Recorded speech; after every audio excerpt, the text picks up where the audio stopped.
ਆਪਾਂ ਸ਼੍ਰੇਣੀਗੀ ਪਾਸੋਂ ਸ਼੍ਰੀ ਗੁਰੂ ਨਾਨਕ ਦੇਵ ਜੀ ਦੇ ਜੀਵਨ ਨਾਲ ਸੰਬੰਧਿਤ ਹਿੰਦੀ ਸਪੀਚ ਸਰਵਣ ਕਰਾਂਗੇ। वाहिगुरु जी का खालसा, वाहिगुरु जी की फतेह। गुरु नानक देव जी का इस देश की सामाजिक क्रांति में महत्वपूर्ण स्थान है।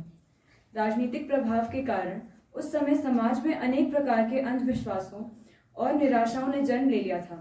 इसके लिए गुरु नानक ने सदाचार और एक ही ईश्वर उपासना पर बल दिया। वे जीवन भर लोगों को यही बताते रहे कि पूरी मानव जाति एक ही है। इसे रंग, भाषा, नस्ल, धर्म, जाति एवं प्रदेश के साथ जोड़ना ठीक नहीं है। उनका उपदेश था, सब में जोत जोत है सोई, तिसते चाणन सब में चाणन होय। यानी सभी मनुष्य एक ही परमात्मा के अंश हैं और सभी को समान भाव से देखना ही आत्मज्ञान है। लेकिन अपने भीतर समता की भावना विकसित करने के लिए क्या करना चाहिए? गुरु नानक देव जी के अनुसार अहंकार छोड़े बिना समता का भाव पैदा नहीं होगा। वे संसार से पलायन के विरुद्ध थे। समाज से हटकर मनुष्य कभी मुक्ति प्राप्त नहीं कर सकता। हमें अपने समाज में ही जीना है और मरना है। अतः हमें एकता, साझेदारी और आपसी भाईचारे पर जोर देना चाहिए। उनका कहना था कि उन दीवारों को तोड़ दो जिनकी बुनियाद झूठे भ्रमों पर आधारित है और ऐसे पुलों का निर्माण करो जो एक इंसान को दूसरे इंसान से जोड़ते हैं। वे सिर्फ जात पात ही नहीं बल्कि स्त्री पुरुष में भी भेद करना मानव समानता में बाधक मानते थे। वे नारी के प्रति असीम आदर प्रकट करते हुए कहते हैं, सो क्यों मंदा आखिए जित जम्मे राजान, अर्थात जिसने राजाओं और महापुरुषों को जन्म दिया है उस स्त्री को छोटा क्यों कहते हो। उन्होंने समता की भावना पर सर्वाधिक जोर दिया और कहा कि सभी एक ही ईश्वर के नूर हैं। उनके लिए अच्छे मनुष्य की पहचान भी यही थी।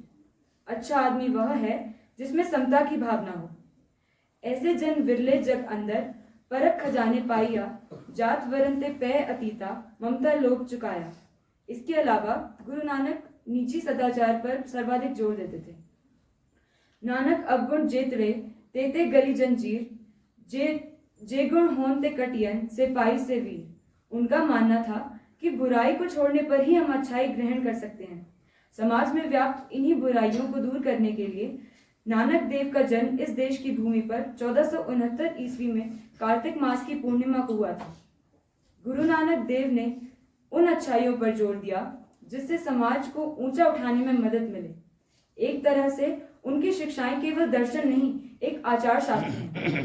गुरु नानक देव जी ने पाखंड, मिथ्याचार एवं जातिवाद का विरोध किया और उस समय की परिस्थितियों के अनुसार हिंदू मुस्लिम एकता पर सर्वाधिक जोर दिया। निराश भारतीयों में भक्ति मार्ग द्वारा उत्साह का संचार किया। उन्होंने दूर देशों में भी जाकर एक परमात्मा एवं मानव एकता पर जोर दिया। यहाँ तक कि मक्का में भी उन्होंने काबा के पुजारियों को यह शिक्षा दी कि ईश्वर सर्वत्र है। भारत के प्राचीन वेदांत दर्शन के अनुसार नानक ने भी आत्मा को परमात्मा का ही अंश माना।